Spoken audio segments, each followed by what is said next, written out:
cordial saludo para la familia Unadista. Mi nombre es Narda Farías, me identifico por medio de mi documento y en este video les voy a explicar el ejercicio 5 de la tarea 3 de Física General, la cual trata de choques. ¿Listo?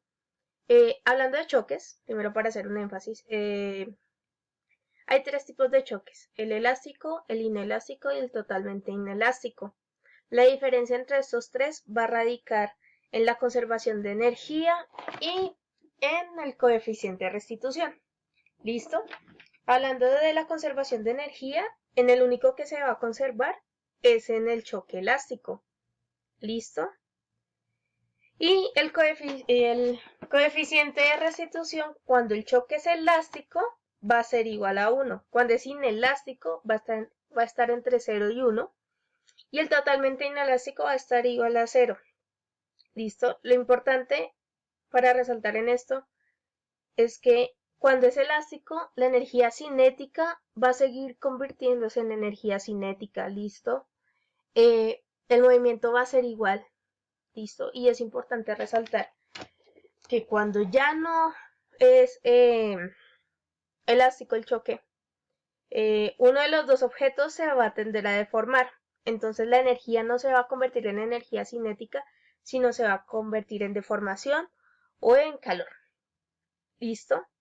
Cuando el choque es totalmente inelástico, las masas de los objetos que colisionan, ¿sí? Digamos partícula 1 y partícula 2, al final se van a convertir en uno. ¿Listo? Se van a integrar como masa porque no van a tener esa capacidad del rebote o de devolverse o de desintegrarse, sino que se va a convertir en una sola masa. ¿Listo? Que esto es lo que va a ocurrir con el ejemplo, bueno, con el ejercicio que colocaron para este video. Entonces, el ejercicio que nos proponen es que un crucero de 240 toneladas parte desde la ciudad de Cartagena hasta la isla de San Andrés a una velocidad de 46 metros sobre segundo. En la mitad del camino se observa un barco mercante clase Panamax de 498 toneladas acercándose por la derecha a una velocidad de 37 metros sobre segundo, colisionando perpendicularmente de tal manera que ambos barcos quedan unidos a una velocidad y un ángulo como se muestra en la imagen. ¿Listo? A partir de esto tenemos que hallar el ángulo. Nosotros vamos a hallar el ángulo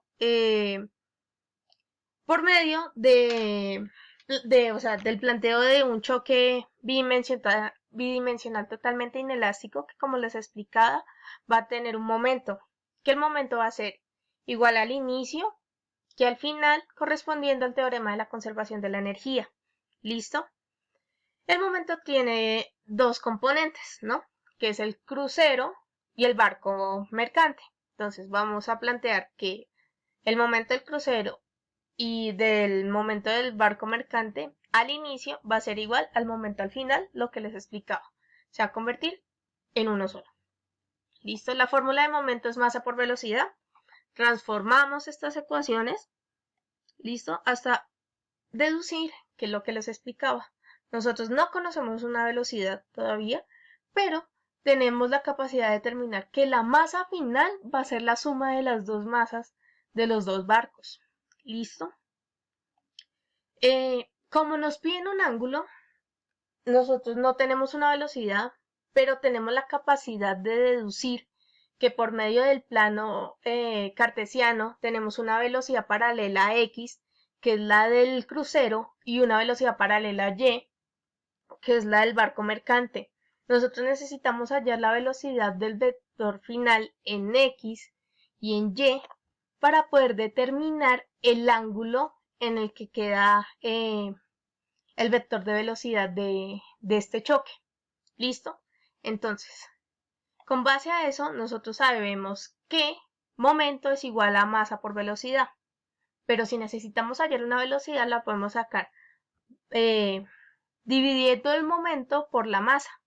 ¿Qué ocurre? Nosotros tenemos una masa total, que es la cual era la suma de los dos barcos, y el momento que vamos a considerar es el momento inicial de cada barco. Es decir, para X vamos a considerar el crucero y para Y vamos a considerar el barco mercante. Entonces aquí al final, realizando todas las operaciones, tenemos que la velocidad final en X es de 14.96 metros sobre segundo. Y la velocidad final de Y, considerando y volviendo a explicar que es el mercante, el barco mercante, la velocidad en Y, este nos da un resultado de 24.97 metros sobre segundo. El ángulo lo vamos a obtener de la siguiente manera. Si nosotros podemos tener el cateto adyacente y el cateto opuesto de un triángulo y necesitamos hallar una hipotenusa, nosotros la podemos obtener dividiendo esta Y por este X. ¿Listo?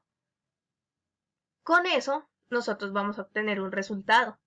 Pero, como lo que necesitamos es un resultado en grados, vamos a sacar el arco tangente de ese resultado para que nos dé el ángulo. ¿Listo?